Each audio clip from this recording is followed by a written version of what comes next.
and Corporate Nirmala Affairs, Sitharaman, press Srimati Nirmala Sitharaman ji. Welcome, ma'am. Honorable Union Minister of State for Finance, Shri Pankaj Chaudhary ji.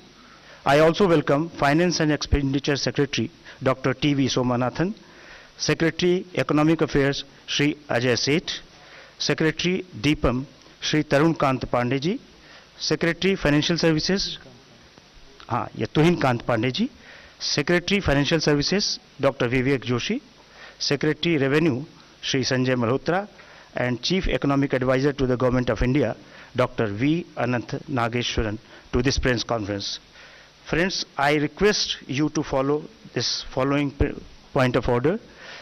It would be good if you each of one ask one question each. That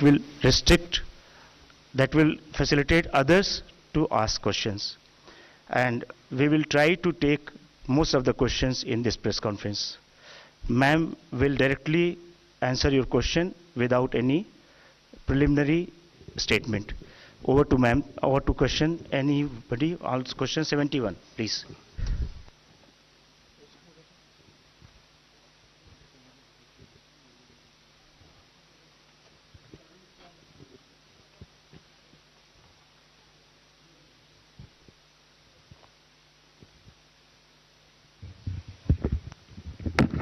ma'am Tarun from Zee business. Ma'am आपने आज के budget में short term capital gain और long term capital gain दोनों के rates को बढ़ाया है और रियल एस्टेट में आपने इंडेक्सेशन के बेनिफिट को खत्म किया है।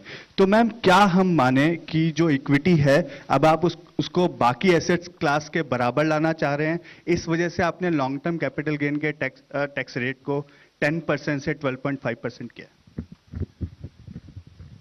First of all, thank you very much for coming here. After having heard the budget, I chose not to make an opening statement because you've heard me almost for 1.5 hours, and I'm sure you have, you're eager to know what is in the budget and also seek clarification. For your, just for a matter of drawing your attention, we've put up a single slide which has used the word employment as an acronym to capture that is everything in the budget.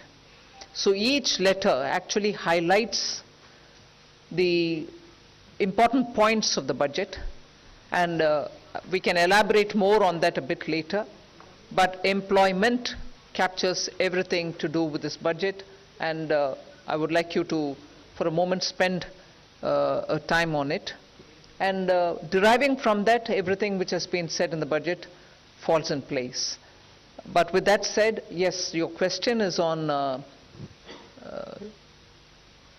the point there is we wanted to simplify the approach to taxation, also for the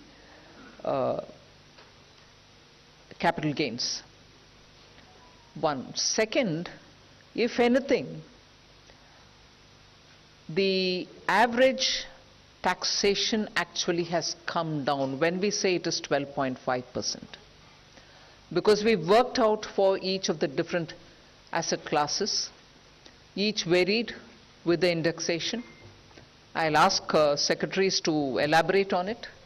But the point that we brought it down from below the average to 12.5, which is the lowest if you can look at the last several years, encourages investment in the markets.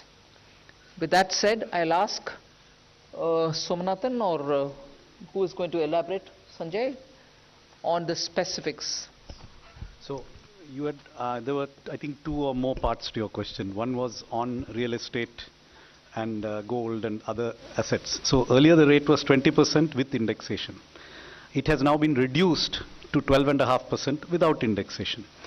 If you assume that the rate of return on real estate is typically above 10% per annum, and if you take inflation at about 4% per annum, the real rate of return was earlier, let's say, somewhere between 6 and 16% per annum in real estate.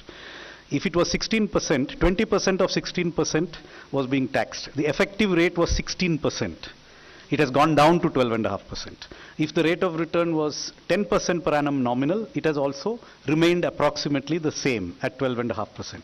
So actually there is either a reduction or no change in respect of the effective rate of tax on property and gold. Now, as regards the equity, yes, it has gone up from 10 to 12.5, but you'll also find that unlisted equity has gone down from 20 with indexation to 12.5 without indexation.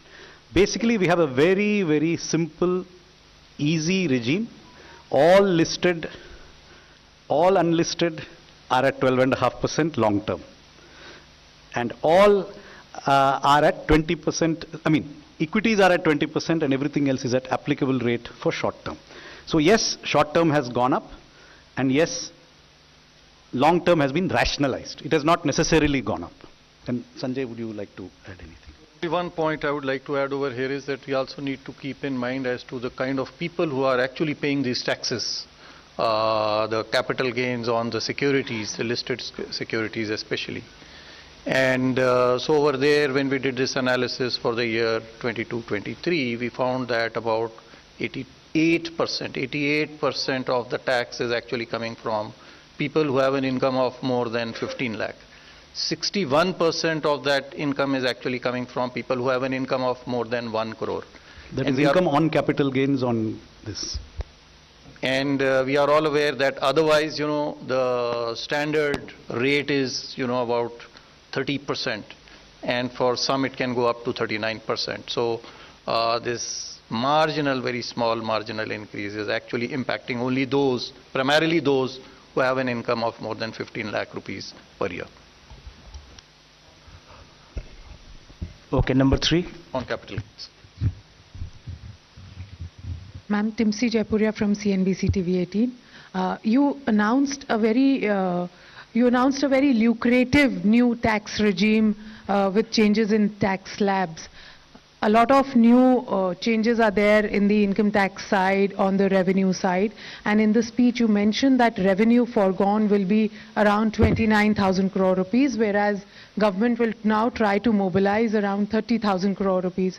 What will be these revenue mobilization measures, and from where do you think this foregone revenue will be recovered? If you can highlight, where are you foregoing the revenue and where are you going to recoup this revenue from?